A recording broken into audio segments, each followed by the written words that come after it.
যে টাকা থাকলে সব হয়? ঘটনা, মুখ সামলে কথা বল। আমার কাছে এখন টাকা নেই তো কি হয়েছে?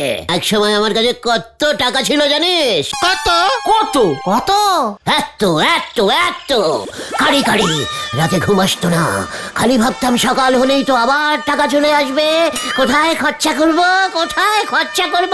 উফ, কি কষ্ট, কি কষ্ট। জয় গুরু। আমরা তো তোমাকে কখনো এমন কষ্ট পেতে দেখিনি, বরং টাকার অভাবে আলু কাবলি খেতে না পেরে একদিন তুমি খুব কষ্ট পেয়েছিলে। শেষে আমরা তোমাকে চাঁদা তুলে আলু কাবলি খাইয়েছিলাম, তারপর তোমার কষ্ট কমেছিল। সে তো হবেই রে, গলতপুরের ভিকিরি বলদ ঘটন, যে লক্ষ লক্ষ করোড় করোড় টাকা এক সময় ঘাটাঘাটি করেছে, তার তো কষ্ট হবেই।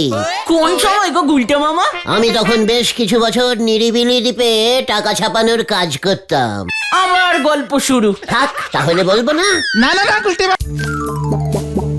ও গুলটে মামা, গুলটে মামা, কোথায় যাচ্ছ বলবে তো? ও গুলটে মামা। ওকে ওকে, ট্রাইং করা যেতে পারে। দেখ তো তোদের পছন্দ হলো কিনা। পছন্দ কি? আমার বদন, যত সব ক্যালটাবুলাস বলদ আমার কপালে এসে জুটেছে। তোদের জন্য আড্ডার নতুন ঠেক খুঁজছে, বুঝতে পারছিস না? ও আগে বলবে তো।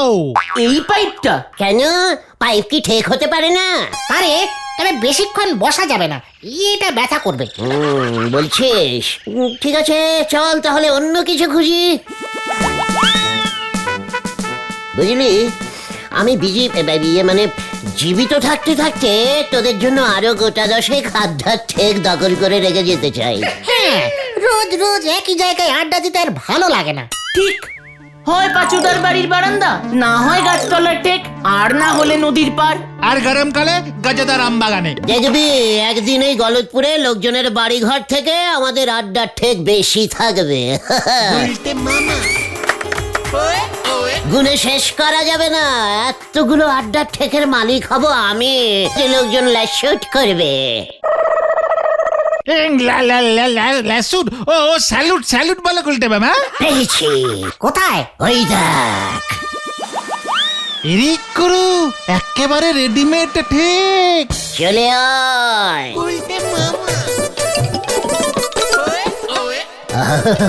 দারুন দারুন, একেবারে মেন রোডের উপর উত্তরমুখী ঠেক। দক্ষিণমুখী গুলটে মামা, রাস্তার দিকটা দক্ষিণ দিক। ভেন্ডিটা দেখছি ভূগোলের কোনো লয় জানে না। ওরে, তোর মুখ যেদিকে থাকবে সেদিকটাই উত্তর হয় রে, আর পেছন দিকটা দক্ষিণ। মাটির দিকটা পশ্চিম, আর মাথার উপরের দিকটা পূব দিক। এর জন্যই তো বলে সূর্য পূব দিকে ওঠে। সূর্যকে কোথায় দেখতে পাস ক্যালটাবুলাস ভেন্ডি? জয় গুরু। ওই কে রে?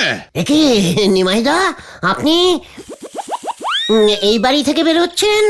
তো ছাড়া আমি আমার বাড়ি থেকে বের হব না তোকে তোর বাড়ি থেকে বের হব? মানে ঠিকই তো, আসলে আনন্দের চোটে না সব ভুলে গেছি নিমাইদা। তোদের আবার এত আনন্দ কিসে শুনি? এই যে এইমাত্র এই আড্ডার ঠেকখানা উদ্বোধন করলাম।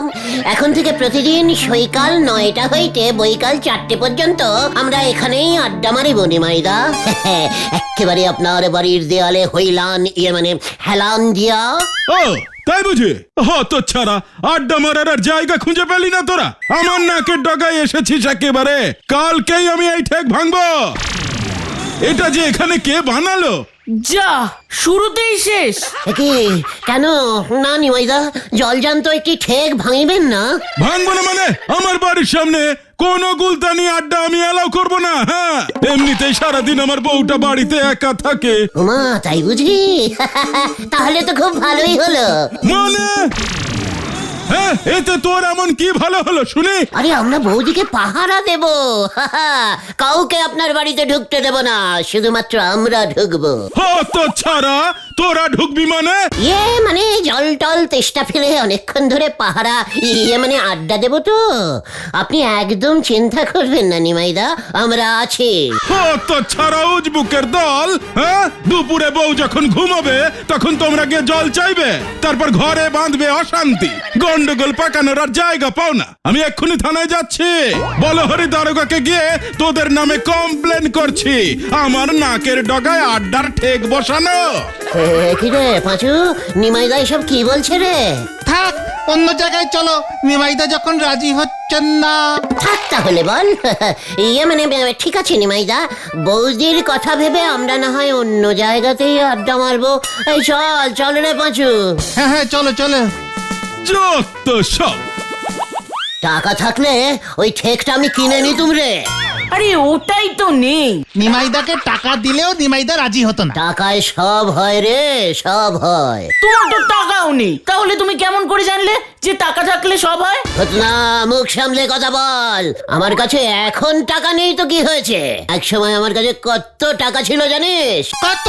কত? কত? এত এত এত কারি কারি রাতে ঘুম আসতো না। খালি ভাবতাম সকাল হলেই তো আবার টাকা চলে আসবে। কোথায় খরচা করব, কোথায় খরচা করব? উফ, কি কষ্ট, কি কষ্ট। জয় গুরু।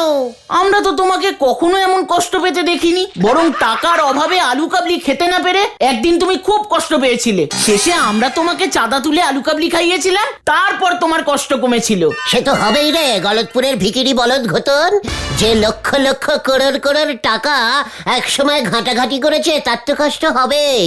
কোন সময় গো গুলটে মামা? আমি তখন বেশ কিছু বছর নিরিবিলি দ্বীপে টাকা ছাপানোর কাজ করতাম। আবার গল্প শুরু। থাক তাহলে বলবো না? না না না গুলটে মামা, বলো বলো বলো। বলবো বলছিস? হ্যাঁ বলো বলো। ঘটন একদম চুপ থাকবি বলে দিচ্ছি। ঠিক আছে তাহলে বলছি। আমি তো খুব স্পিডে টাকা ছাপাতে পারতাম, তাই এত এত টাকা আমি ছাপিয়েছিলাম যে সেই টাকার চাপ সামলাতে না পেরে নিরিবিলি দ্বীপের টাকার মন্ত্রী পটল তুললো। টাকা মন্ত্রী মরেই গেল। ওরে নিরস বলদ পাঁচু, টাকার চাপ সবাই সামলাতে পারে না রে, বুঝেছিস? তারপর তারপর কি হলো? তারপর আবার কি হবে? সবাই আমাকে এসে চেপে ধরে আমাকেই টাকা মন্ত্রী বানিয়ে দিল। জয় গুরু, তুমি হলে টাকা মন্ত্রী। হ্যাঁ রে, তারপর আমাকে আর পায় কে? আমার টাকা ছাপানোর মেশিন, আমি টাকা ছাপাই, আমি আবার টাকা মন্ত্রী, দেশের সব টাকা আমার, ব্যাস। কি ব্যাস? শুরু হলো টাকা খরচা। তখনই বুঝেছিলুম টাকায় সব হয় রে, সব হয়। যেমন যেমন? এই ধর নিরিবিলি দ্বীপে একটাও সমুদ্র ছিল না ধারে কাছে। সমুদ্রে চান করতেই পারতো না কেউ। টাকা খরচা করে দিলুম একখানা বিশাল সমুদ্র কেটে। দ্বীপে সমুদ্র কাটলে? আচ্ছা, ধারে কাছে সমুদ্র না থাকলে ওটা দ্বীপ হলো কেমন করে? সমুদ্রতেই কি শুধু দ্বীপ থাকে নাকি? ওটা পাহাড়ি দ্বীপ ছিল। জয় গুরু। তারপর তারপর কি হলো? তুমি তাহলে এত টাকা ছেড়ে এখানে চলে এলে কেন? সে এক বড় করুণ কাহিনী রে। আমার একদিন ইচ্ছে হলো বাঘের দুধ দিয়ে চা বানিয়ে খাবো। আমি জানতুম টাকা দিলে বাঘের দুধও মেলে। ঠিক ঠিক। মিলেও গেল। বেশ কয়েক লক্ষ টাকা খরচা করে আমাকে রোজ সকালে যে ছেলেটা দুধ দিয়ে যেত, তার থেকে 3 বালতি বাঘের দুধ আনালাম। 3 বালতি বাঘের দুধ? একেবারে রয়্যাল বেঙ্গলিয়ান বাঘ। রয়্যাল বেঙ্গল টাইগার নিরিবিলি দ্বীপে? ও তো সুন্দরবনে থাকে শুনেছি গুলটে মামা। যেদিকে টাকার গন্ধ সেই দিকেই সবাই যায় রে। বাঘগুলো মনে হয় টাকার গন্ধ পেয়েছিল। ও ঠিক আছে ঠিক আছে। তারপর তারপর কি হলো? বাঘের দুধ তো পাওয়া গেল, কিন্তু চা পাতা কোথায় পাই? কেন, নিরিবিলি দ্বীপে কেউ চা খেত না? আরে না রে, সবাই কফি খেত, কিন্তু আমার তো চা ছাড়া চলে না। তাই ঠিক করলাম দার্জিলিং থেকে চা পাতা কিনে আনবো। টাকা থাকলে সে আর কি এমন ব্যাপার? বেশি টাকা থাকলে আবার ব্যাপারটা অন্যরকম হয় রে। কেমন শুনি? টাকার যখন অভাব নেই তখন ঠিক করলুম আমি যে বাড়িতে থাকতুম সেই বাড়ির ছাদেই আস্ত একটা চা বাগান বানিয়ে ফেলবো। তাহলে যখন ইচ্ছে তখন টুক করে ছাদে উঠে গাছ থেকে চা পাতা পেড়ে চা বানাতে পারবো। ছাদে চা বাগান হয় নাকি? ওরে অবাক বলো তো পাঁচু, টাকায় সব হয় রে, সব হয়। তখন থেকে কি বলছি, দার্জিলিং থেকে স্পেশাল লোক ভাড়া করে নিয়ে গিয়ে বানিয়ে ফেললুম ছাদে চা বাগান। কে গন্ধ! কিন্তু করুণ কাহিনীটার কি হলো? টাকা দিয়ে তো সবই হয়ে যাচ্ছে দেখছি। এরপর ঘটলো সেই করুণ কাহিনী। কোন কাহিনী? ওই যে বেশি টাকা হলে লোকের মাথা বিগড়ে যায়, ব্যাস আমার মাথাও বিগড়ালো। সে তো আমরা জানি। রতন! ঘটন তারপর তুমি বলো তো গুলটে মামা। ভাবলুম বাড়ির ছাদে চা বাগান তো হয়ে গেল, তাহলে আস্ত একটা বাঘ পুষলে কেমন হয়? ব্যাস যেমন কথা তেমন কাজ। টাকা আছে তো চিন্তা কি? নিলুম একখানা বাঘ কিনে। জয় গুরু। রোজ সকাল থেকে নিয়ম করে 50-60 কাপ ছাদের দার্জিলিং চা পাতা দিয়ে বাঘের দুধের চা। বেশ ভালোই চলছিল বুঝলি। রোজ সকালে নান্টু এসে বাঘের দুধ দুইতো। নান্টু আবার কে? আমাকে যে চা বানিয়ে দিত উজবুক। তারপর কি হলো? কি আবার হবে, একদিন নান্টু বাঘটাকে ঘাস খাওয়াতে নিয়ে গিয়ে ঘুমিয়ে পড়েছে। ব্যাস, বাঘটাও সুযোগ বুঝে বগার পার। নিরিবিলি দ্বীপে তাণ্ডব শুরু হয়ে গেল বুঝলি। 50 জন লোক খেয়ে ফেললো বাঘটা। কি সাংঘাতিক! সাংঘাতিক বলে সাংঘাতিক, সব দোষ পড়লো কি আমার ওপর। বাধ্য হয়ে টাকা মন্ত্রীর পদ থেকে পদত্যাগ করলাম, মনের চোখে নিরিবিলি দ্বীপ ছাড়লাম। আর তোমার ওই টাকা ছাপানোর মেশিনটা? ওটা ওখানেই পড়ে রইলো। আর ছাদের চা বাগানটা? ওটা এখন আর ছাদে নেই, সবাই যে যার মতো চা গাছ ছিঁড়ে নিজের বাড়িতে লাগিয়েছে। এখন তো নিরিবিলি দ্বীপের সবাই দার্জিলিং চাই খায়। দার্জিলিং চা গাছের দুটো বন তৈরি হয়ে গেছে ওখানে একেবারে। গুলটে মামা গো, গুলটে মামা, বলে ফেল, তোমার পায়ের ধুলো দাও গো। এই ধুলোর এখন আর কি দাম বল? আমার টাকা থাকলে এই ধুলো একটি বোতলে করে বিক্রি হতো। এ কি গুলটে মামা, পাচুদা, ভেন্ডিদা, তোমরা এখনো এখানে যাওনি? কোথায় রে ঢিলা? স্কুলের হল ঘরে বিশাল প্রোগ্রাম হচ্ছে। ঝোলা গোবিন্দকে হেডস্যার গলায় মালা পরিয়ে সংবর্ধনা দিচ্ছে। What? ঝোলা গোবিন্দকে হেড স্যার সংবর্ধনা দিচ্ছে। হ্যাঁ গো। কেন? ঝোলা গোবিন্দ অল বিশ্ব গুড় কমিটির প্রেসিডেন্ট হয়েছে। সবাই তো গেছে, আমিও যাচ্ছি। গুলটে মামা, আমরাও যাব। অল বিশ্ব গুড় কমিটির প্রেসিডেন্ট ঝোলা গোবিন্দ হয়ে গেল। চল তো, কেসটা দেখতে হচ্ছে। আজ আমরা এই গলদপুরের প্রাচীন গুড় ব্যবসায়ী শ্রীমান গোবিন্দ গুসাইত মহাশয়ের জন্য গর্বিত, পুলকিত, আনন্দিত। এবার আলোকিত বলবে। চুপ কর ঘটন, চুপ কর। প্রাচীন মানে কি রে? পুরানো। উনি একেবারে নিজের চেষ্টায় সারা বিশ্ব গুড় কমিটির প্রেসিডেন্ট নির্বাচিত হইয়াছেন। উনি আমাদের গলদপুরকে গর্বিত করিয়াছেন। আমি ওনাকে কিছু বলিবার জন্য অনুরোধ করিতেছি। দেখ, বলেছিলুম না টাকায় সব হয়। ঝোলা গোবিন্দ ভেজাল গুড় বেচে প্রেসিডেন্ট হয়ে গেল।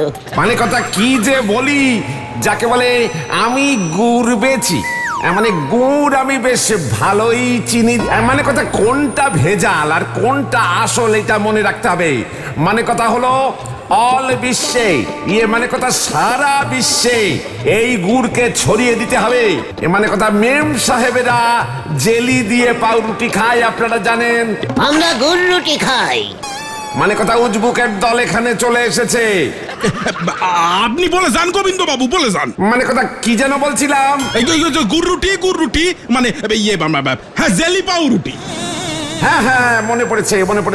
মানে কথা প্রেসিডেন্ট হয়ে আমার প্রথম কাজ হবে মেম সাহেবদের পাউরুটি ঝোলা গুড়ে চুবিয়ে খাওয়া অভ্যাস করানো। তাহলে মানে কথা গুড়ের ব্যবসা বাড়বে, ব্যবসা বাড়লে আমারও লাভ।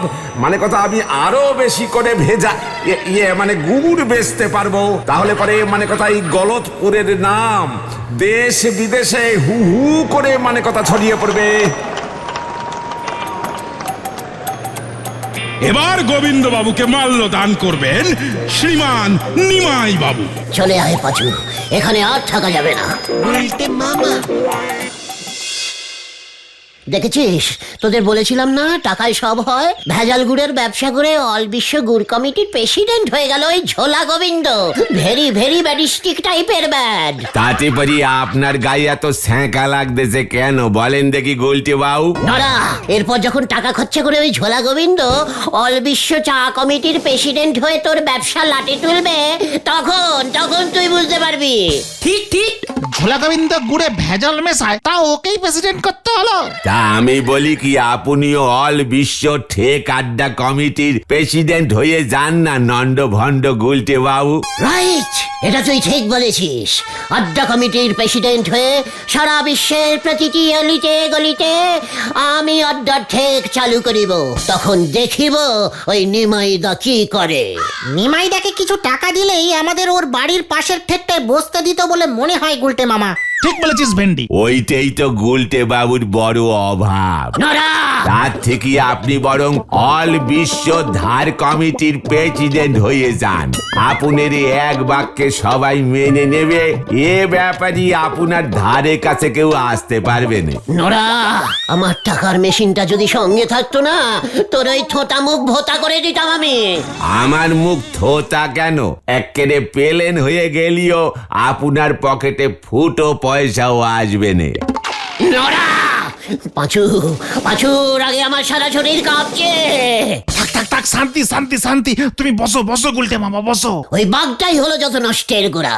ওই দেখো, হচ্ছিল তো টাকার মেশিনের কথা, এখানে আবার বাগেনি ফেললেন। এ তো তাল বাগানের নারকেল পাড়তে যাওয়া হচ্ছে পাঁচু ভাইপো।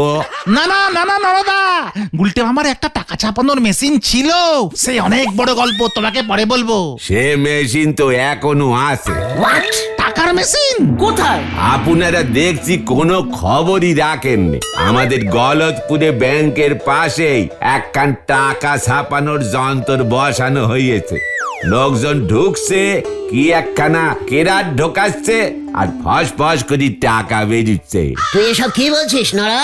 হ্যাঁ গো নন্ড ভণ্ড গুলটে বাবু, ওই যন্ত্রের সুইচ টিপলি যত ইচ্ছি তত টাকা বেরোচ্ছে। শুধু কেরাট না কি একখান লাগবে। পাঁচু, তোর রেশন কার্ড আছে না? হ্যাঁ আছে তো। নিয়ে আয়, আমি এক্ষুনি টাকা আনতে যাব। অল বিশ্ব ঠেক আড্ডা কমিটির প্রেসিডেন্ট হব আমি। তারপরে দেখি নিমাইদা কিভাবে আমাদের আড্ডার থেকে বসতে না দেয়। চল তোরা। ও গুলটে মামা, প্রেসিডেন্ট হবে, একখান সাইকেল কেনার ক্ষমতা নেই, উনি চললেন গ্যারেজ ঘর জোগাড় করছি। হরি বল।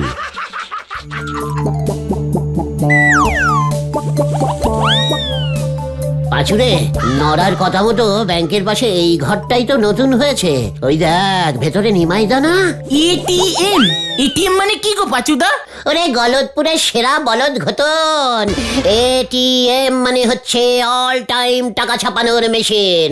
এটিএম এ মানে অটোমেটিক, টি হলো টাকা আর এম হলো মেশিন। একদম। ও উজবুকের দল এখানেও হাজির হয়েছে দেখছি। নিমাইদা, কত বেরোলো? এই তোকে কেন বলবো রে হতচ্ছাড়া, হ্যাঁ? চলো চলো, এবার আমরা ঢুকি। হ্যাঁ হ্যাঁ, তাড়াতাড়ি কর। একজন একজন ভেতরে ঢুকবেন। দেখি, না না, একজন ভেতরে ঢুকলে তো হবে না, অনেক অনেক টাকা বের করতে হবে। না না, নিয়ম নেই। এই আমাদের পাড়ায় টাকার মেশিন বসেছে, আবার আমাদেরকেই বাধা দেওয়া? এত বড় সাহস! এই পাঁচু, ভেন্ডি, আয় তো তোরা, দেখি কে আটকায় আমাদের। পাড়ার ছেলেদের বাধা দেওয়া হচ্ছে। এই কি, ম্যানেজারকে খবর দিতে হবে দেখছি।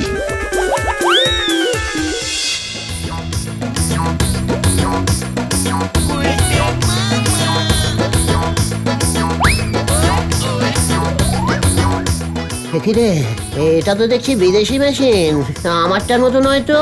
ও গুলটে মামা, সুইচ গুলো চাপো না। হ্যাঁ হ্যাঁ, ঠিক বলেছিস। পাঁচুরে দেখ, 1 লক্ষ, 2 লক্ষ, 3 লক্ষ, এই 5 লক্ষ, 7 লক্ষ। কত টাকা বেরোবে রে, কত টাকা বেরোবে? কিন্তু বেরোবে কোন দিক দিয়ে? তাই তো, টাকা বেরোবার মুখটা কোথায়? নরাদা তো বলেছিল কার্ড লাগবে। সে পরে ব্যাংকে গিয়ে রেশন কার্ডটা জমা দিয়ে আসবি। ভেন্ডি, এখন টাকা বের করে নে। এই টাকা বেরোচ্ছে না তো, কি ক্যালটাবুলাস মেশিন রে বাবা, আমারটাই ভালো ছিল। নিমাইদাকে জিজ্ঞেস করে আসবো। খবরদার নয়। গুলটে মামা, পুলিশ আসছে, পালাও!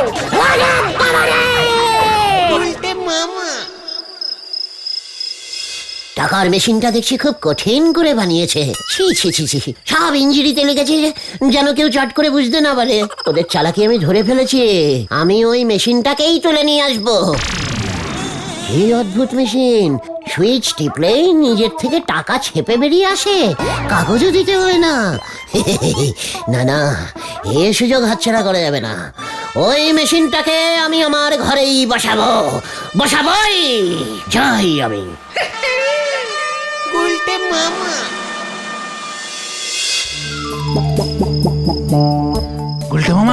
এই রাত বিরেতে আমাদের ঘুম থেকে তুলে এনে এখন যাচ্ছ ওই মেশিনটাকে ভাঙতে? ভাঙবো না রে বলদ, ওটা যে লক্ষ্মী মেশিন। এই শাবল দিয়ে আস্তে করে চাপিয়ে ঘরের লক্ষ্মীকে ঘরে নিয়ে আসবো। গুলটা মামা, আমার কিন্তু ভয় করছে খুব। কিসের ভয়? ধরা খেলে মেশিনটার দাম দিয়ে দেবো। মেশিন আমাদের হয়ে গেলে তখন কোনো টাকার অভাব থাকবে নাকি? ওই তো আমরা চলে এসেছি। কি চাই না কি চাই? মেশিন তুলতে এসেছি। কি এটিএম এখন বন্ধ, টাকা তোলা যাবে না। ওরে চাঁদ বদন, টাকা তুলবো কেন? পুরো মেশিনটাই তুলে নেবো। এই চলে আয়। কি এ তো ডাকাতি হচ্ছে। ডাকাত ডাকাত ডাকাত ডাকাত পড়েছে। পাঁচুরে কেস গন্ডগোল। ওই এখানে ডাকাত কোথায় দেখলি? মেশিনটা তোর নাকি? ডাকাত ডাকাত ডাকাত। উল্টে মামা চলো। कभी नहीं, मशीन उठा के कांधे लेके जाएंगे। ওই দেখো গুলটা মামা, পালাও। পাঁচুরে পালা। ओए बाबा रे, केस घुर गया। पलाइए पलाइए, बचाइए बचाइए ধর ডাকাত ডাকাত ডাকাত ডাকাত। बचाइए, बचाओ। अरे अभी डाकात ना रे, पाजू रे, কোথায় তোরা? তোমার সারা শরীর থেকে 117 পিস কাঁটা তুলেছি গুলটে মামা। এখনো দু একটা আটকে আছে। কোথায়? আমার ইয়েতে, ইয়ে মানে আমার পেছনে। শুতে পাচ্ছি না রে। উরি বাবা রে, ও বাবা। সর্বনাশ, সর্বনাশ হয়ে গেছে গুলটা মামা। ব্যাংকের ম্যানেজার তোমার নামে বড় থানায় নালিশ করেছে, ডাকাতির চেষ্টার কেস লাগিয়েছে। আমরা বাবা বেঁচে গেছি। ওরে বাবা রে, গেলুম রে। আমি আর টাকা ভর্তি মেশিন চাই না রে। তাহলে তুমি কি চাও গুলটে মামা? টিনের বাক্সে মাত্র 20 টাকা। গুলটে মামা কি জয়। উরি বাবা গো। গুলটে মামা।